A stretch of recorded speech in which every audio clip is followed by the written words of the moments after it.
Hi everyone. So we're going to get started today with our webinar. So thanks for joining us for the Provincial Human Services and Justice Coordinating Committee webinar on race and mental health court diversion. Before we get started, I want to go through a few things about today's webinar. So we will be having some time for questions at the end of the presentation. If you have any questions, please type them into the chat box that you see on your screen, and we'll try to get to as many of the questions as we can at the end. So the webinar will be recorded. The recording, as well as the PowerPoint slides, will be emailed to all of the participants after the webinar, usually within 24 hours. And we will also make them available on our website. And we'll also be sending out a brief evaluation survey following the webinar. So if you could please fill that out for us, it will help us plan our webinars better in the future. And for anyone who's joining us for the first time, the Human Services and Justice Coordinating Committee Network is made up of 39 local committees, 14 regional tables, and 1 provincial committee. So each HSCCC is a voluntary collaboration between health and social service organizations, community mental health and addictions organizations, and partners from the justice sector, including Crown attorneys, judges, police services, and correctional service providers. So today we're joined by the Racialized Populations and Mental Health and Addictions Community of Interest. And with that, I'll be passing it over to our presenter. Thanks, Tasha. So my name is Angela. I am a knowledge broker with Evidence Exchange Network with the Provincial System Support Program at the Center for Addiction and Mental Health. And I will be presenting a bit of an overview today on behalf of the Racialized Populations and Mental Health and Addictions Community of Interest, which we'll probably call COI moving forward, short form. And I'm here with 3 other of our COI members today, which will be co-presenting with me. My name is Becca Farah. I'm a senior manager with Fred Victor's Center. I'm Christine Conrad, a policy analyst with the Canadian Mental Health Association, Ontario. Hi everyone, I'm Candace Venna and I am the HSJCC Network Coordinator. Thanks. So just a bit of an overview of today's presentation. We'll just give a quick highlight of our COI, a bit of the background information and who our partners are. Then I'll turn it over to Decca, and Decca will talk about the project background, so sort of our objectives and why we took this project on. And then Christine will talk about the project findings. Christine and Candace will talk about the project findings, including the literature search, focus on focus groups, and then our think tank findings. And then also we presented at the CMHA conference about a month or so ago. So we'll have highlights from that as well. So really just this presentation today will focus on the experiences of racialized persons with formal and informal mental health court diversion programs and practices in Ontario. So just a quick overview of our COI. So CMHA Ontario is the lead of this COI, and really they put together this COI back in 2011. So we've been together for a while now, and really the goal is to have a provincial forum for knowledge exchange and collaborative knowledge creation focused on issues related to racialized populations and mental health and addictions.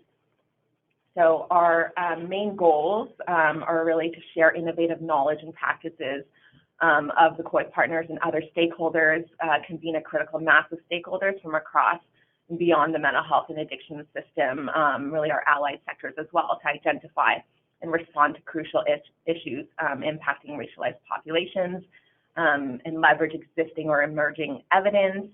So our definition of evidence is not only research evidence, but evidence from persons with lived experience and other cultural knowledge, the tacit knowledge from service providers, really putting that all together to improve provincial provider policy planning and practices related to racialized populations. So just shout out to all our COI partners. All of this work wouldn't be able to happen without all of these folks around the table really helping us to leverage the information Right, and just to highlight that the COI is supported by ENET. So ENET is a mental health and addictions knowledge exchange network that connects stakeholders from across Ontario, really promoting different forms of evidence. So ENET has been supporting COIs since 2011, and this COI has been one of the ones from the start and has done amazing work. So I've been supporting this from the beginning. This is a third round of COIs that ENET has supported. So there's about 10 other COIs as well, so you can find out more on our website, enet.ca. And just again, ENET is supported, is housed in PSSP, so Provincial System Support Program at CAMH, with regional offices located throughout Ontario. So just a bit of background about the COI. So we've done our previous work also focused on racialized individuals and communities in Ontario accessing hospital emergency departments. So we held a think tank and did some promising practices around that. And then following that, we moved to a project looking into exploring OCAN, the Ontario Common Assessment of Need, and the use to advance health equity. So really we decided to focus on that afterwards, just because there was a lack of social demographic data collection within the health system. And that was identified as a major barrier for equity-related planning at the individual, organization, and provincial levels. So following that, we did another think tank on that as well, and a lot of the information available from that is on our website as well. And we held a series of webinars to share the knowledge and promising practices. So after those two big sort of projects led by the COI, we moved to our current project, which I'll turn over to Decca to talk more about. Thanks, Angela. So, as Angela explained, the COI was founded to look at issues that are affecting clients, individuals who are racialized, who are interacting with the mental health and addiction system. And in about the first project that we did was the emergency department, focusing on the racialized individuals' experience at the emergency department.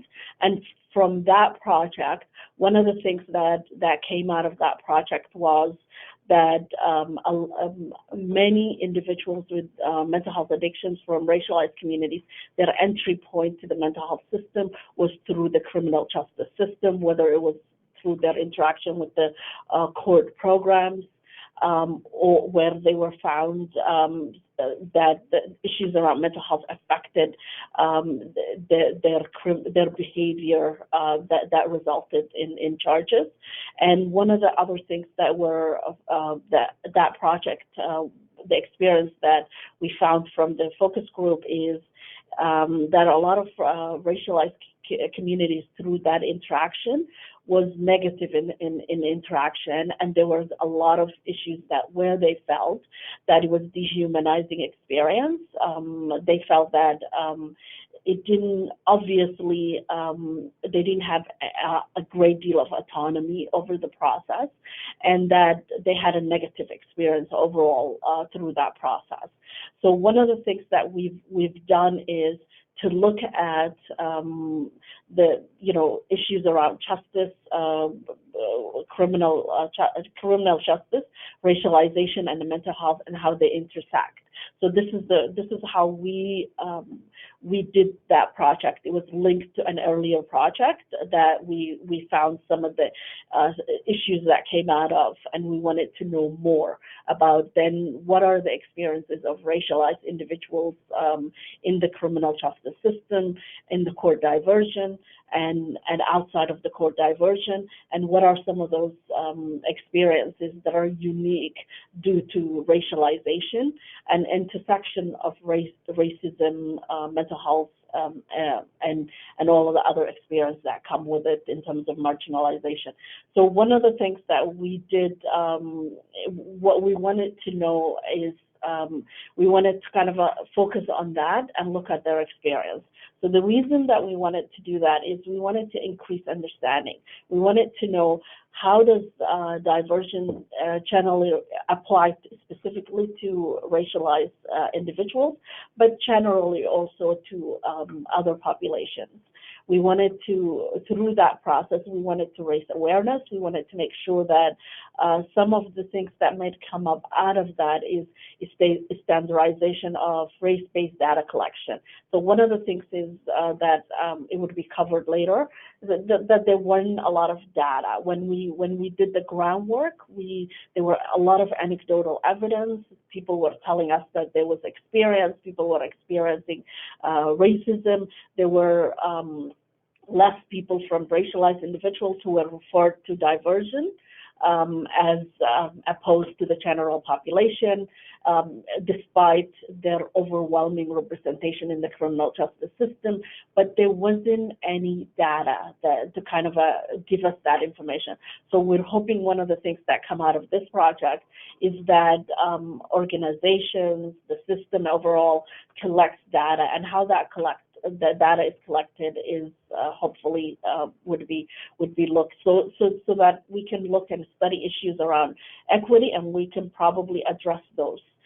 We wanted to kind of make sure that we were aligned and contributing to existing strategies, especially the JCC and other groups that are working on those strategies to overall improve access, improve social justice and of racialized population and the general population in the criminal justice system. We wanted to kind of also examine what are those perceptions around race, mental health, and how they intersect, and how do they impact the overall outcome for individuals, racialized communities, and we wanted to address them as well.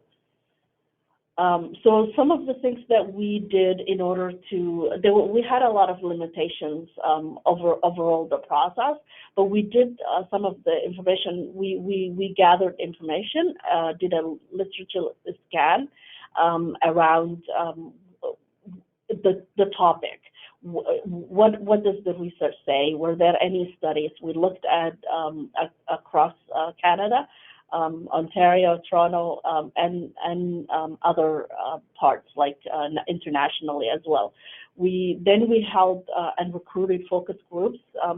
We focused in Toronto mainly because most of the organizations that were in partnership in that project where we can recruit, because we were limited in resources. We were also limited in terms of timeline, and so we wanted just to make sure that we focused on the Toronto courts. So we did focus groups for the frontline, people who work with individuals like the court support workers, case managers, people with lived experience who had mental health diversion and non-court diversion. We released the background information in December 2018. Then we held a think tank that took place in January 2019.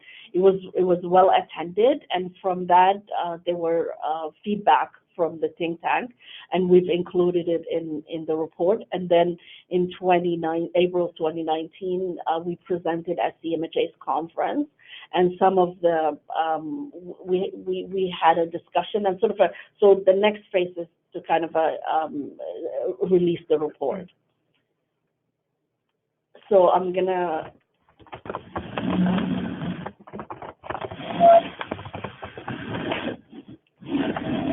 Hi, everyone. So it's Candace here. So I'm going to be talking a little bit about the focus group's results and some of the highlighted themes. But before I do so, I just want to kind of highlight of what we found in our literature review and our scan. The purpose of the scan was really to, provide a preliminary picture of the landscape and the needs of racialized individuals and identify some of the key issues and gaps in the data, and then, of course, to support the focus group findings. Unfortunately, when we were doing our scan, we realized that there is limited research as it pertains to mental health courts in Ontario and in Canada in general, particularly as it relates to racialized populations. However, what we did find that in the United States, Caucasian males are overrepresented in mental health courts compared to other populations. In addition, males in racialized populations are less likely to actually complete their mental health court diversion compared to Caucasian females. What we also know from Canadian literature is that racialized immigrant populations and Indigenous populations they have a higher prevalence of mental distress and or risk of suicide than the average Canadian. As Decca mentioned previously, in Canada, there's little known about the direct relationship between race and crime, and this is in part due to the lack of data. Canada informally bans the collection and dissemination of race-based data on criminal statistics, and most of this data as it relates to individuals that are processed through the criminal justice system is only used internally and is not available to the public in a systematic way.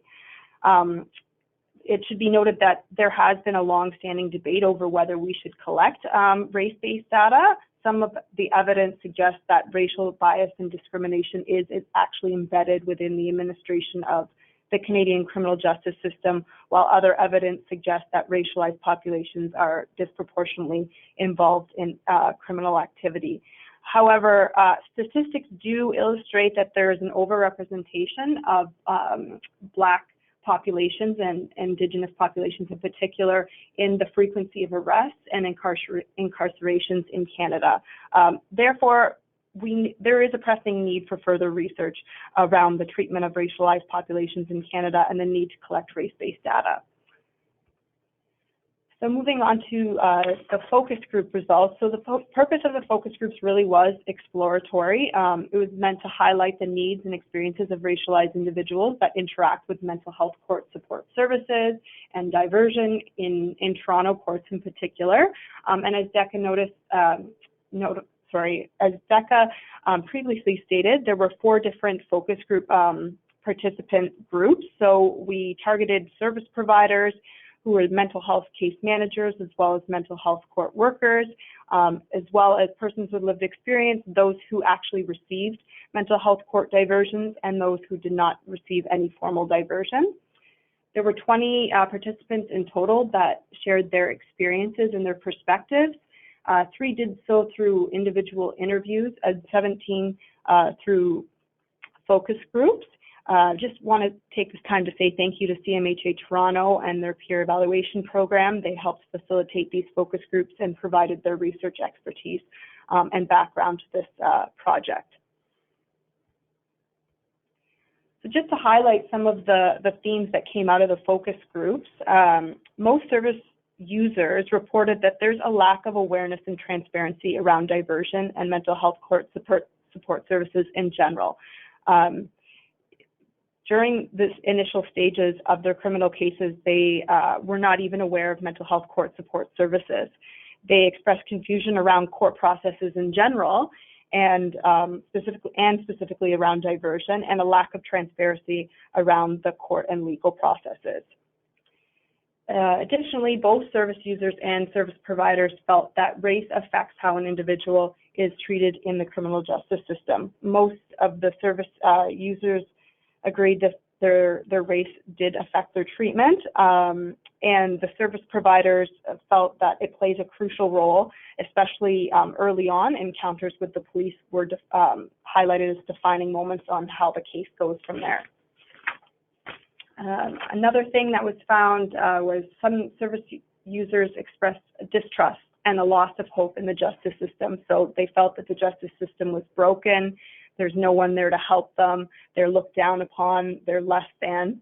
And this was also a sentiment of the service providers. And another thing that came out of the focus groups were that there's other factors, including class, immigration, and citizenship, that were identified as intersecting factors that affect how racialized populations are treated in the criminal justice system. Some of our service providers noticed that issues of immigration and citizenship were relevant and closely connected to their experiences. So at this point, the COI made some preliminary recommendations based on these findings. Obviously, it was a very small sample size. There were 20 participants, But as Decca noted earlier, this was due to the limitations of actually being able to recruit these populations. But given the small sample size, broader consultation with additional stakeholders was recommended at this point.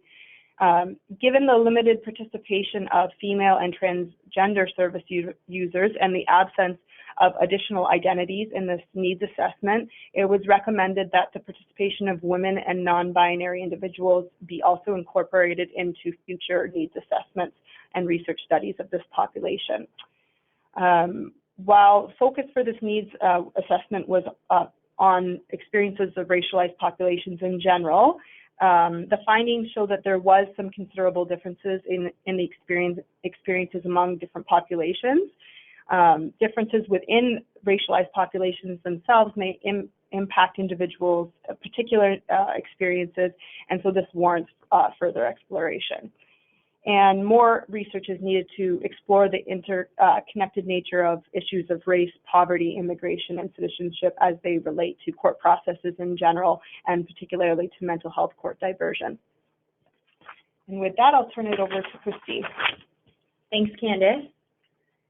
So I'll be talking about the results from our think tank day as well as the CMHA Ontario conference. So our think tank day was held in January of this year, and it brought together over 150 participants, including representatives from the Ministry of Health and Long-Term Care, Ministry of the Solicitor General, and the Ministry of the Attorney General, Duty Council and Crown Council, police officers, probation officers, court support workers and their managers, mental health and addiction services providers, and persons with lived experience. So it was really a great opportunity to have all of the stakeholders who might be interested in our work together to learn from each other and share ideas and generate solutions. We were lucky to have amazing keynote speakers, including Dr. Kwasi Owusu-Bempah from the University of Toronto and Anthony Morgan from the City of Toronto's Confronting Anti-Black Racism Unit, who both have extensive research or experience of racism and the Canadian criminal justice system. We then heard from a panel made up of legal aid lawyers, mental health court workers, and a person with lived experience to share their personal experiences or observations of racism within the justice system. So this was a really unique opportunity for everyone to hear directly from those who work on the front line, so to speak, as well as from someone who was directly involved with the criminal justice system as a racialized individual, to hear from them what they've observed or experienced was a great opportunity to ground the discussion moving forward.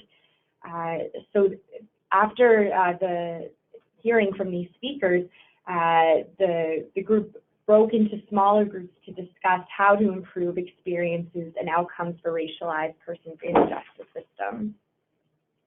So Think Tank Day participants were asked to discuss how can we improve experience and outcomes for racialized individuals with mental illnesses in the criminal justice system. And to do that, we focused on 5 key points. So first, what support services or resources are needed before charges are laid to prevent racialized individuals with mental health or addictions-related issues from interacting with the justice system. Following that prevention piece, we then looked at how racialized individuals going through the system can be made more aware of the justice process in general and what's happening to them. Third, focusing on mental health court diversion, who should actually be promoting that or recommending that to potential clients. We heard from Candace that many individuals were not even aware of mental health court diversion at all, so we wanted to focus on this. Fourth, how can mental health court diversion be more accessible for racialized individuals, and how can those who are not eligible still receive the supports they need? There are criteria for mental health courts, and often they are there for a reason, but that doesn't mean the people that aren't eligible shouldn't receive any mental health support at all as they go through this process. And finally, we asked where in the criminal justice system pathway should race-based data be collected. The key recommendations coming out of the think tank day can be summarized in 5 points as well. So on the data collection, it was really felt that race-based data should be collected at every point of the justice system. So it could be collected by police officers, by admission to court, admission to mental health court, sentencing, incarceration, every step of the way.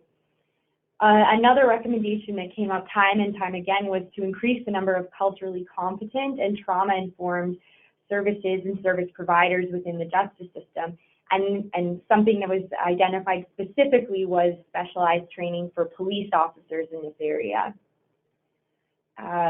In terms of who should be promoting mental health court diversion, it was identified that every member of the justice system is responsible for this.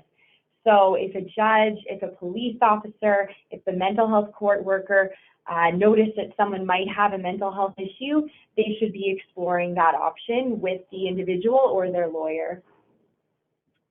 Fourth, culturally specific system navigators are needed to share information and resources with justice-involved individuals. This is really key for everyone because there is so much confusion within the criminal justice system. There is a lack of transparency, as Candace identified, and system navigators would help with that. But these system navigators have to be able to respond to the culture of the individual in order to really ensure that they can understand the process, their rights, and what is happening. And fifth, it was identified that mental health courts are often limited in terms of locations around the province and operating hours. So it was felt that mental health courts should be expanded across the province to make sure that they're accessible for as many people as possible. The COI had the opportunity to present at the CMHA conference, the CMHA Ontario conference, which was held at the beginning of April in 2019. Approximately 30 participants attended and heard from us, heard from the COI about our work to date and about the discussions from the think tank day.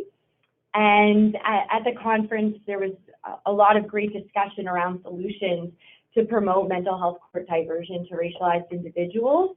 And some really great ideas were shared, such as mobile crisis team workers. They often interact directly with people who are experiencing a mental health crisis. That would be a perfect point for them to provide some information about mental health court diversion. And this group also identified the need to decrease stigma, to encourage more clients to recognize or to acknowledge their mental health or substance use condition, and then seek eligibility to mental health court diversion. So Becca mentioned that we have a final report coming out, so that will be released very soon. Stay tuned. Webinar participants can be notified by email when the report is available. The link is here for ENET's website for our Racialized Populations and Mental Health and Addictions COI page, but we will be able to notify you when that report is available. And it will also go out through the HSJCC network. So we hope everyone will get a copy of that very soon. And now we'll open the conversation up to discussion. Great. So if any of our participants have any questions, please feel free to type them into the chat box and we'll read them out for the presenters. And just a reminder, the webinar is being recorded, so the presentation slides as well as the link to the recording will be sent out to all the participants probably tomorrow. So just so you know, you will get all of these materials. So yeah, we'll just take a minute to allow any questions to come in.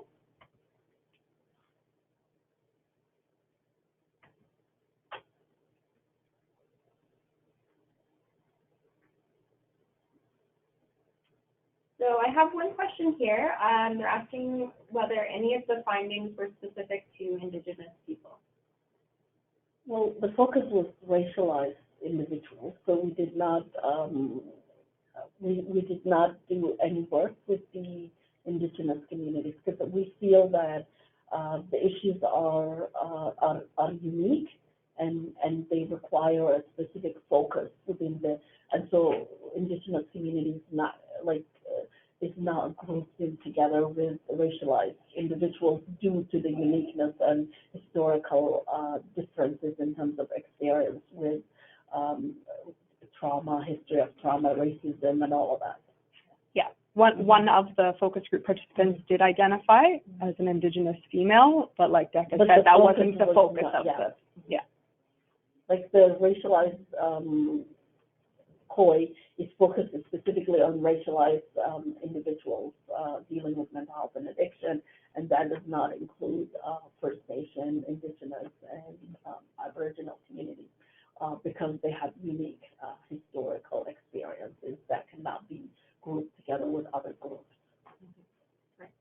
So it sounds like there's some opportunity for more research in that Yeah, area. definitely. Yeah. Thank you. So another question here. So this person is asking, what are the benefits of a mental health court versus traditional court? What supports are available post-mental health court? Great question.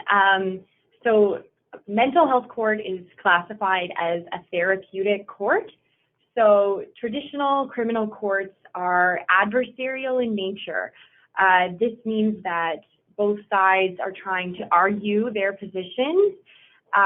Sometimes they will come to agreement, let's say on a joint sentence report or something, but usually they're both seeking entirely different positions.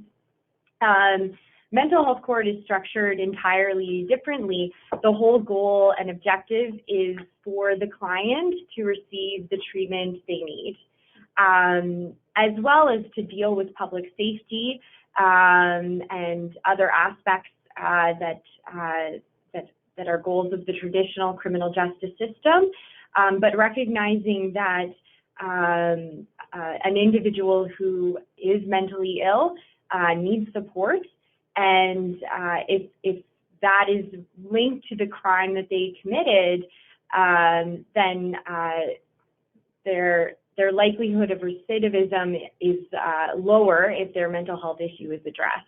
And that has actually been shown in research, that recidivism is lower in mental health court diversion clients. It is structured differently than criminal court. So often you do have to plead guilty before being accepted to mental health court. There has to be a link between the offense and the mental health issue. And certain offenses, very serious offenses, are usually omitted as well. And the client will attend court frequently, maybe on a weekly basis or at least a monthly basis, to check in with the court about their treatment. Often they may be required to seek some sort of education, employment, volunteering, or other pro-social activity. They'll have support to seek housing if that's needed for them. But it's a real benefit to have the treatment and counseling and other mental health supports embedded in the court, because the judge, the Crown, the defense lawyer all can understand the progress that the client is making. Often the mental health court support worker will be there to help describe the treatment that the client has received and the progress that they're making. And upon successful completion of the court, which may take, a year to 18 months, often there will be no sentence, or at least a much lesser sentence than traditional court. So the objective, again, is to avoid incarceration So a probation order or something, a conditional discharge or something like that might be offered to the individual, depending on the circumstance. Yeah. Yeah. Or the charges would be withdrawn. Generally, the court, it's to the discretion of the Crown. So the Crown approves whether you're eligible for diversion or not, but the organizations that are there for mental health support program, they provide support to the individual, so the individual is their client regardless whether they get diversion or not. And this is why we had the diversion and non-diversion, because there are people who are not accepted into diversion, but they provide support. And at times what happens is when the court support program works with the individual and they connect them to services, they connect them to resources, including like emergency housing, case management, assessment and treatment, making sure. So the whole goal is that you take the criminalization of mental health and you make sure that the individual is getting the support that they need in the community. Great, thank you.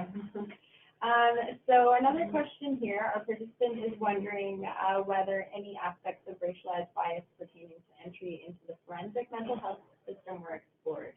So they say, for example, disparities among mental health court attendees who go on to be ordered for an assessment of criminal responsibility. No, we didn't, because we didn't have the resources to kind of expand that level. So we deliberately made our focus very narrow, and just to make sure that we were only looking into the individual's experience within the mental health court program. Some of those other things is part of the recommendations that we feel that there are a lot of unanswered questions that are, like, as you can tell, our sample is pretty small.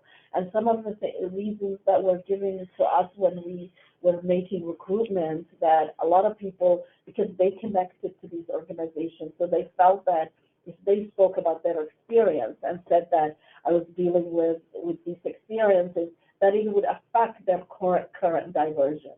And people who, some of the challenges we had was also people who, once their diversion ends, the court doesn't have any the court support program doesn't have any connection to the clients anymore. And those clients are often transient. Their phone numbers change, their addresses changes. They have no reason to update the organizations to say this is our new information. And the current individuals who are involved with the criminal justice system didn't feel safe that they critique a system that they need for them, and it's between them and to be criminalized. So there was a lot of challenges that we faced, and we didn't.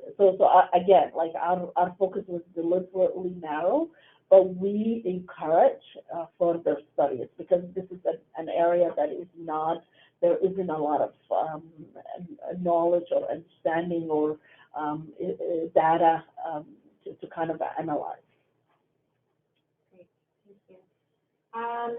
Another person was, I think, asking for more information about how the focus group participants were selected. So they'd like to know, were they randomly selected from racialized groups and how they were selected? Well, how they were selected is we actually did a wide search of how we, so the organizations that are in the partnership, there are 2 organizations in the partnership who have court support programs. So we send it to all of the networks. We send it to networks of equity seeking agencies. We actually broaden our search of who we can recruit from. So we send it to organizations that work with mental health and addiction. We send it to equity-seeking groups that we're connected with through other partnerships, and through our partnerships, we send it to all of the court programs and through Sound Times, across boundaries. Yeah. So we did as much as possible. When we even made phone calls to agencies and individuals to kind of Hong Fook, like all of the organizations that are focused and specifically working with racialized individuals with mental health challenges. So we tried to recruit as many as possible, but we had a lot of challenges in terms of, and we tried to we actually separated the focus group where CMHA's people with lived experience were conducting the focus groups. But again, we faced a lot of challenges in terms of that recruitment.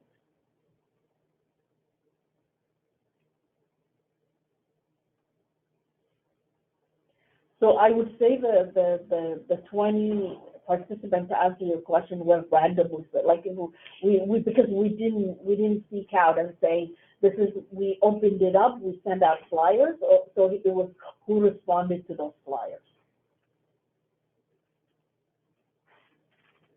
Great, thank you. So our next question here is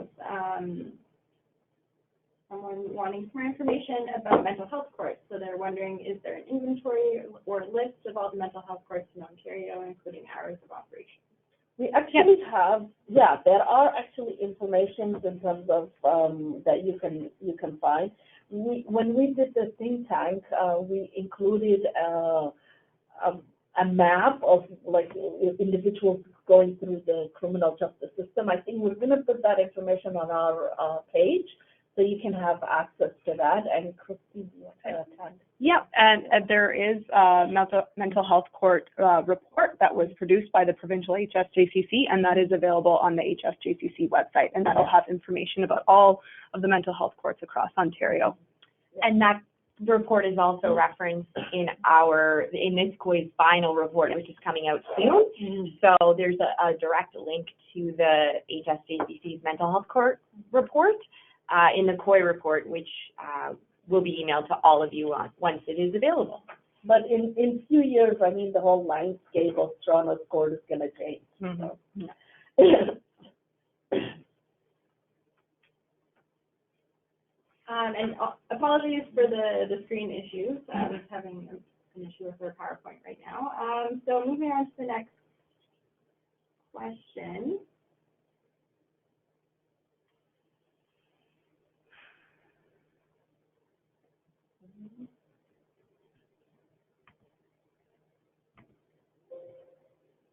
So our next presenter is asking, you mentioned in your recommendation that culturally specific system navigators are needed to help individuals involved in the justice system.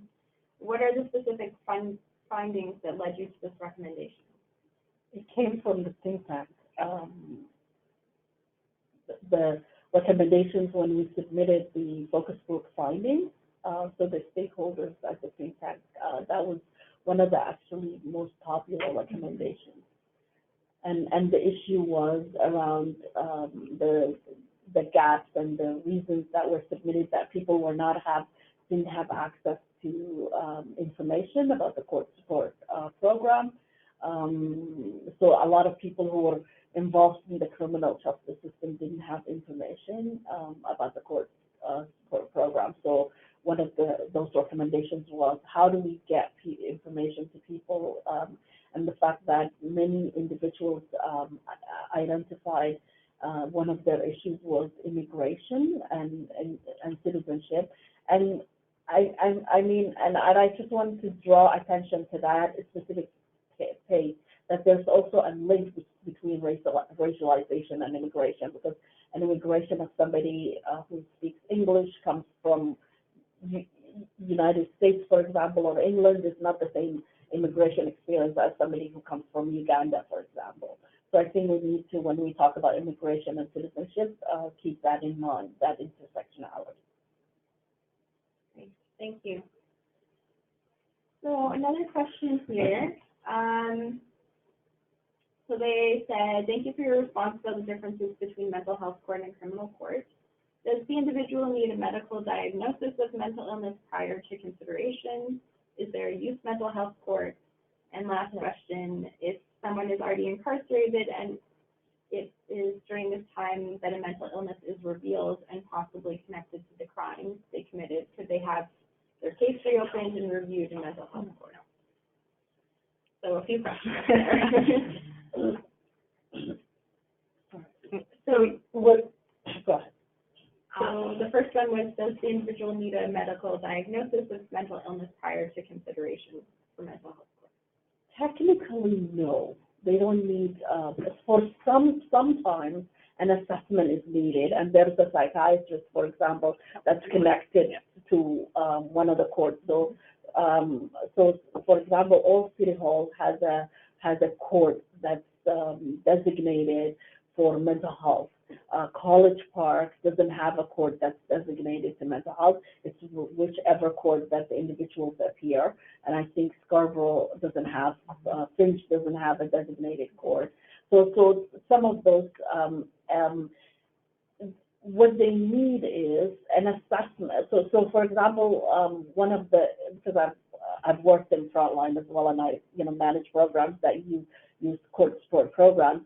A lot of the individual clients, what they would require often is, once they're connected to resources, obviously you need to have a connection with a psychiatrist. And that psychiatrist is the one who can say whether your experience, the reason at the time that you interacted with the criminal justice system, your mental health experience is what led you to that interaction. That was the reason. Everybody cannot say that. Only a psychiatrist can say that. So there is that assessment is required, but a prior diagnosis is not required. So what happens is the goal is for the individual to get well, to be connected to resources, so that the issues are addressed. And just to focus on that, individuals who are interacting with who would be eligible to diversion, it's not all crimes. So for example, it's minor crimes. So it's like theft under, assault that's not with a weapon, and anything that's not your fist is considered a weapon. Sometimes a discretion is left to the Crown if there are, so for example, sexual assault is not part of it as well, but some discretion is allowed. So for example, if somebody is someone with developmental disabilities who doesn't understand, so it's not, they might consider that. So is the behavior, obviously it's not rape, but if it's sexual assault, that, you have to assess the situation, and you have to assess and link to the individual's behavior and the background and their diagnosis and how that impacts their diagnosis. So it's minor crimes. It's not everything is, it doesn't get diverted. There's two parts to that question. So the other part was questions about youth mental health court, as well as whether someone who's already incarcerated would be able to have their case reopened if there's a mental health issue. Well, somebody who's already incarcerated they're not gonna revisit that, because if they're re-incarcerated, that means the person pled guilty or was found guilty. The process is so in the court support, there's pre-charge and charge. So once the person comes to the court for the first appearance, then the person is identified as maybe what led them to this process, to this place, is mental health. Then they are diverted. So that's basically the entry point, and then you're diverted. Once you plead guilty, you plead guilty, and it's outside of that system. And yes, there's a youth court program specific for youth. There's also one for domestic violence and. So it looks like that is all of the questions that we've received. Was there any more comments that the group wanted to make before we sign off? Just go to our COI webpage and to get more information, as well as the Yeah, just before we end off, just a couple of questions for our participants joining us today. Do these findings resonate with you? Do you have anything to add? Yeah, let us know. And also, if you have suggestions on if you would be able to use these findings in practice, and who else we can share this with to continue the momentum. Thanks for everyone for joining us today. And maybe we can do maybe another question is because I know there are a lot of questions around the court support program. Is there an interest in a court support in that, like a webinar around that? Mm-hmm. Well, what we can do when we send out the slides and stuff, perhaps we can include some contact information, and for anyone who has some feedback from these questions, they can send that in. A couple of quick responses from people are yes. Okay. Great. So I guess we can wrap it up right now. So thank you to everyone for joining us for today's webinar, as well as to all of our presenters. That was a wonderful presentation, and again, it will be recorded and sent out to everyone. So we'll sign off now. Have a great afternoon.